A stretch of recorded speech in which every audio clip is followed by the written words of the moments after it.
Hello, my name is Lewis McClellan. I'm the editor of the Digital Monetary Institute here at OMFIF, and I'm delighted to be joined by David Chan, CEO of eCora.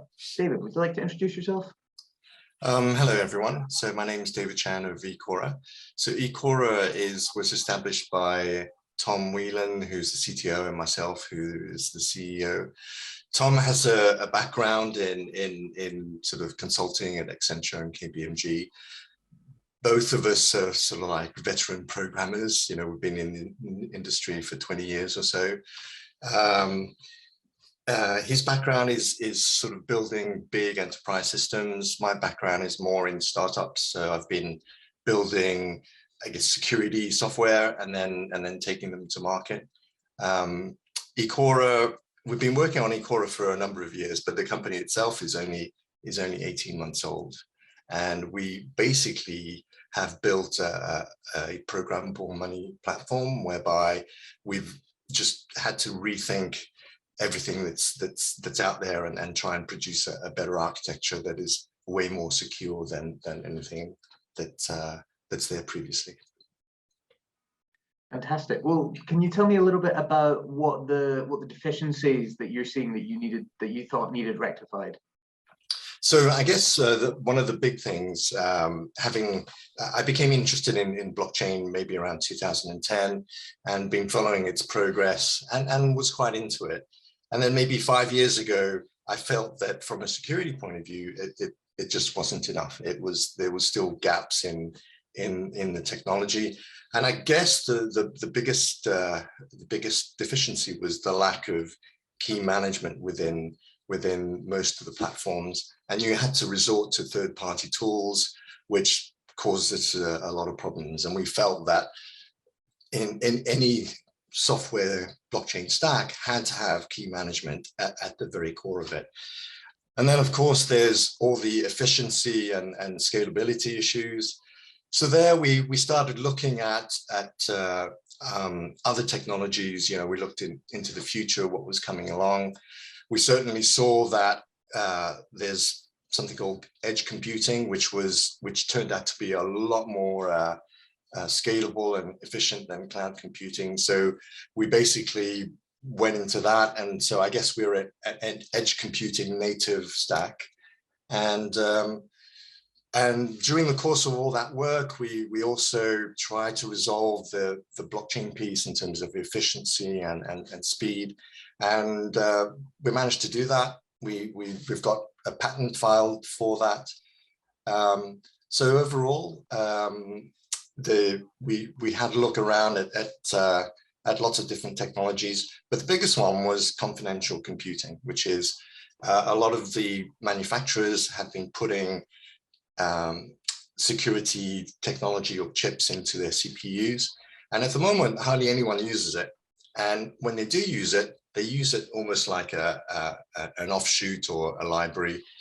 What we've done is we've taken that and built it at the core of our software stack. So everything in our software goes through that security, those security elements.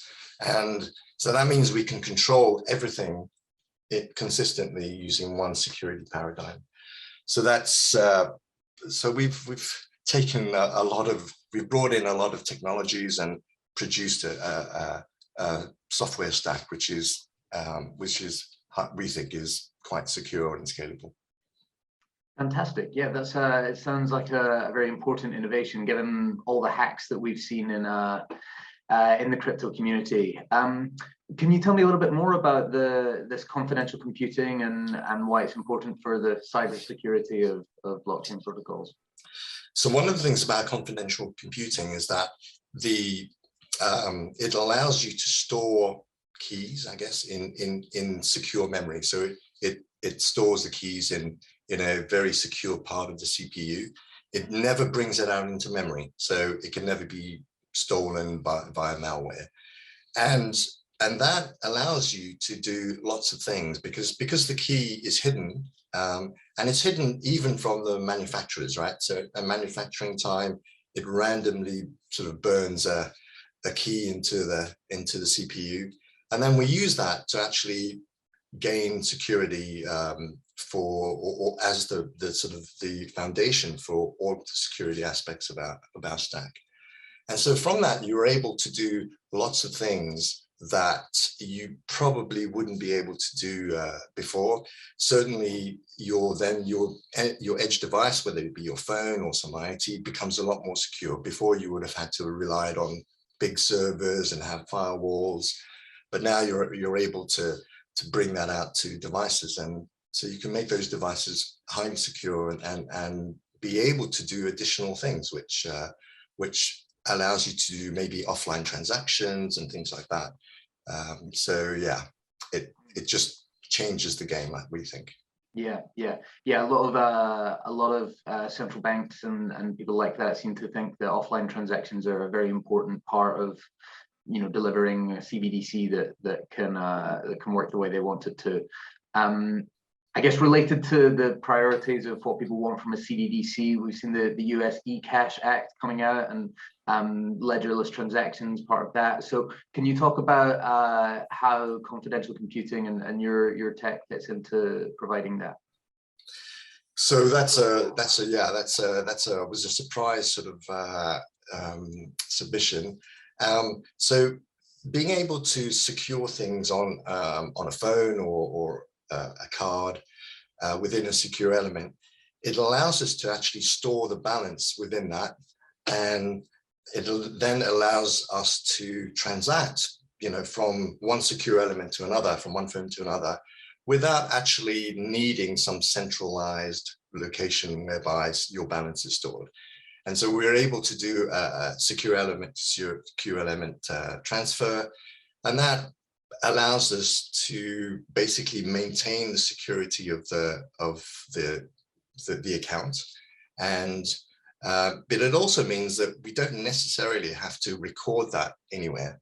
I know that some jurisdictions may want to record those transactions if they are over a certain limit, but if it's small transactions, maybe they don't care. Maybe they say, well, yeah, we can just use the concept of a bearer digital wallet and have the ability to do small transaction and maybe hold small balances within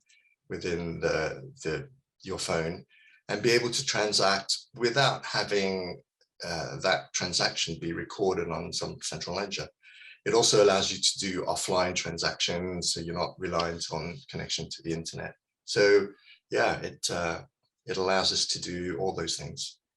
Yeah, and I think people like to see the idea of transactions being recorded, but it's not like people are recording transactions with cash. So it's a way of kind of replicating that functionality, I suppose.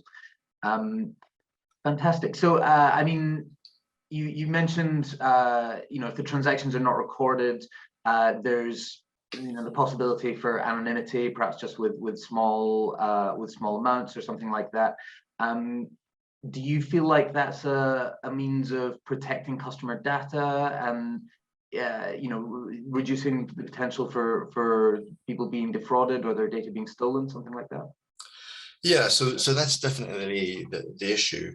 Now, the thing is, first of all customers have to go through some sort of KYC process. Okay, so in our case, what we recommend is that once the customer has gone through a KYC process, their account is stamped with a KYC approval, and only then can they be issued with one of our bearer wallets.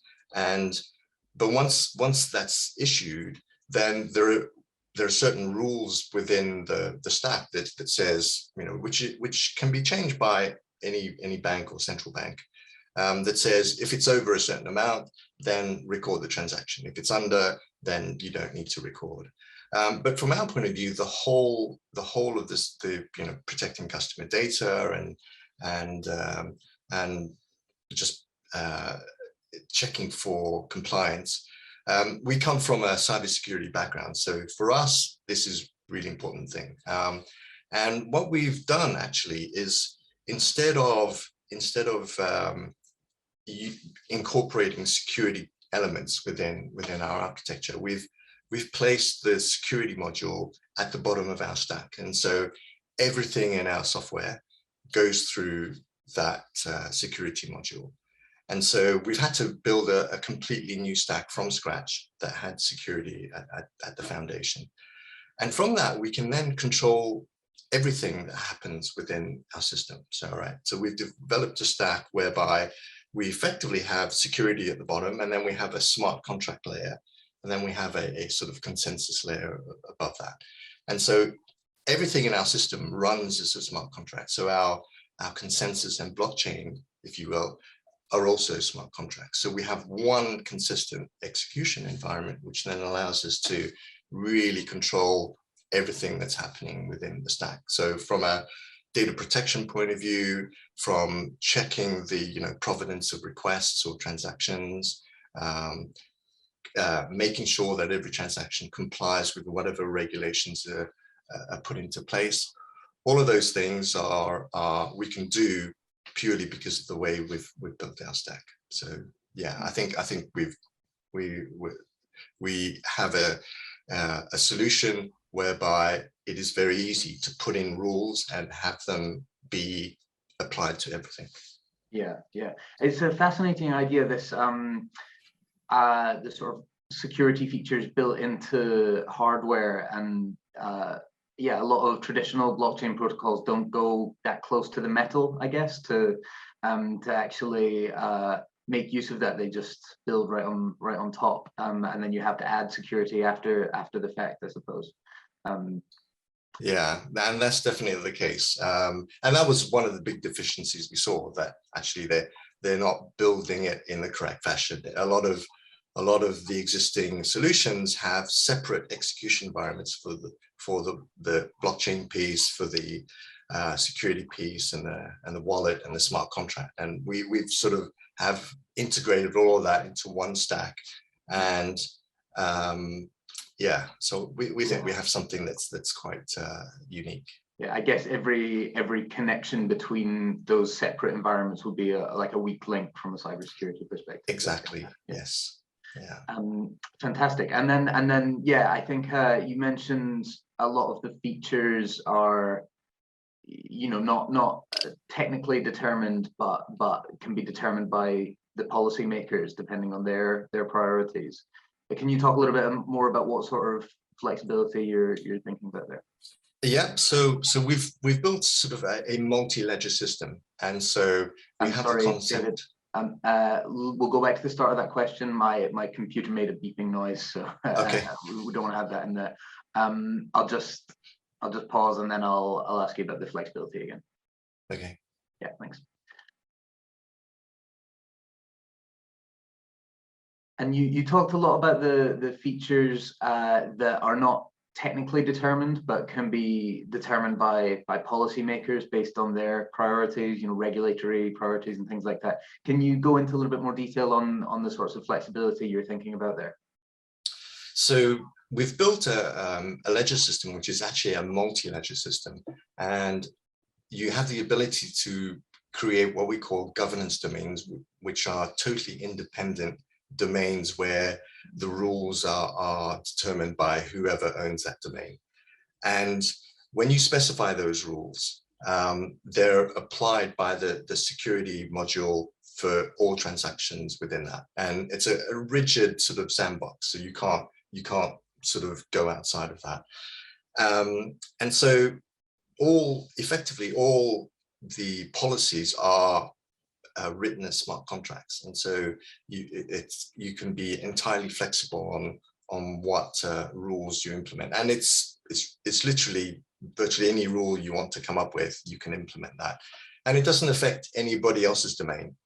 So it's entirely within your domain. So you could have a currency that sets out policies, and those policies could include things like how you do KYC and how do you do certain regulatory reporting, and so it's a fairly flexible way of achieving totally independent sort of governance domains, and that's all built within the stack. So you're able to specify rules and permissions within smart contracts. Interesting. Yeah, and you mentioned KYC there. I guess one of the issues from the cybersecurity perspective is the storage of information collected as part of KYC. Is that part of? Yeah, I mean, who's that done by? Do you build that into your architecture?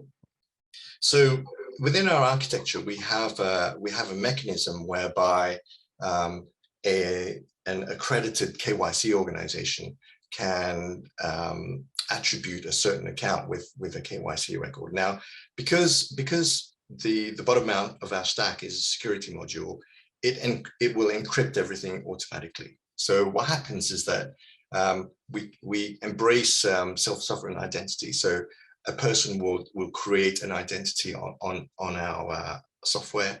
Most of the attributes will be encrypted. They then have the ability to show that detail to a KYC checking organization.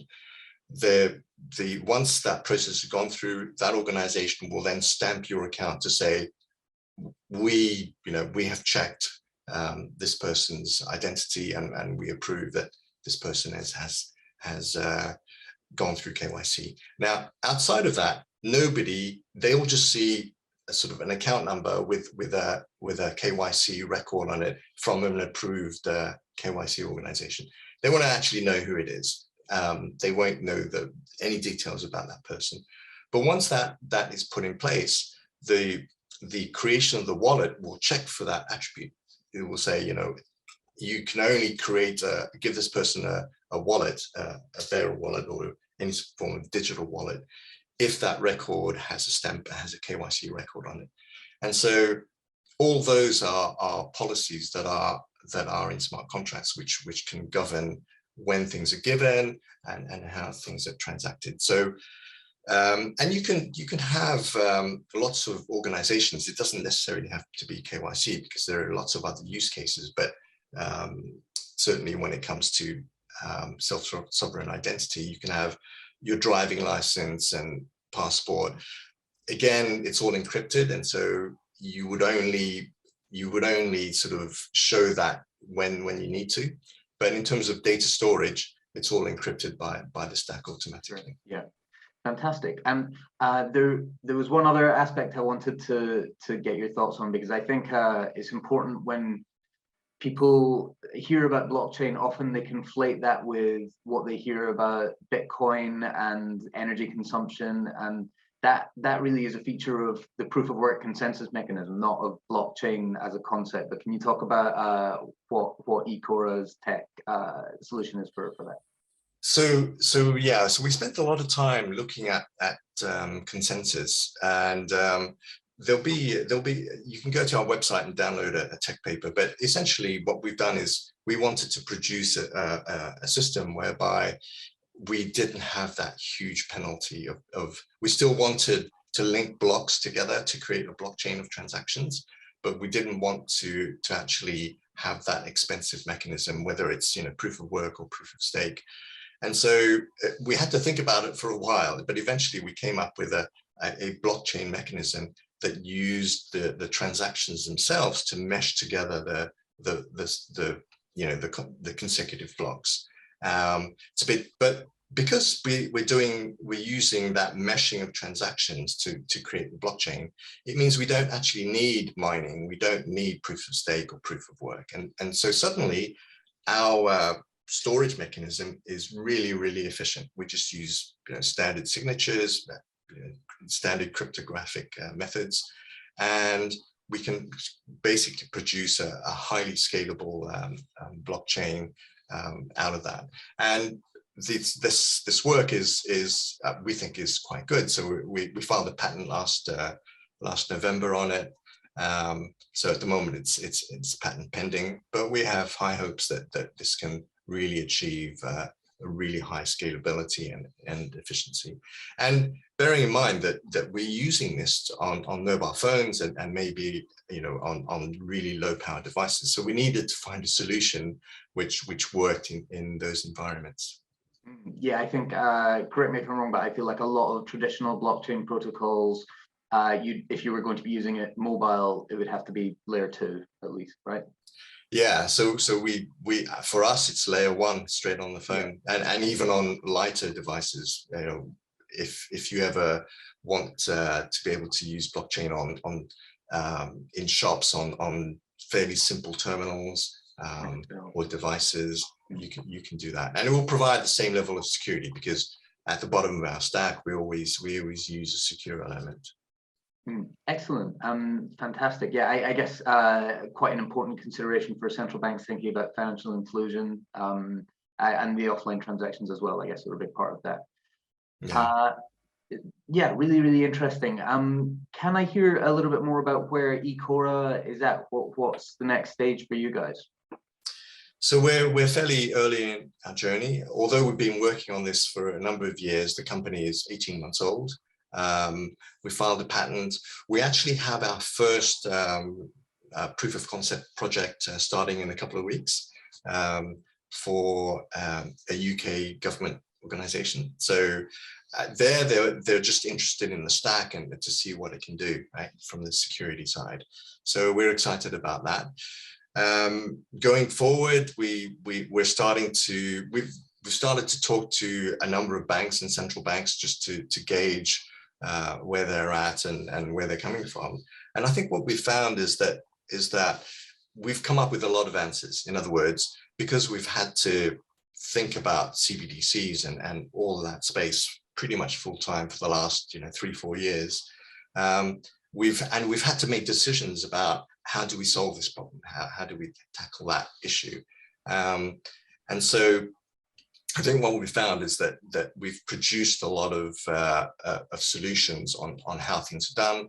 In some cases, we provide a lot of flexibility. In other cases, we say, no, it has to be done this way because of mainly security or technology reasons.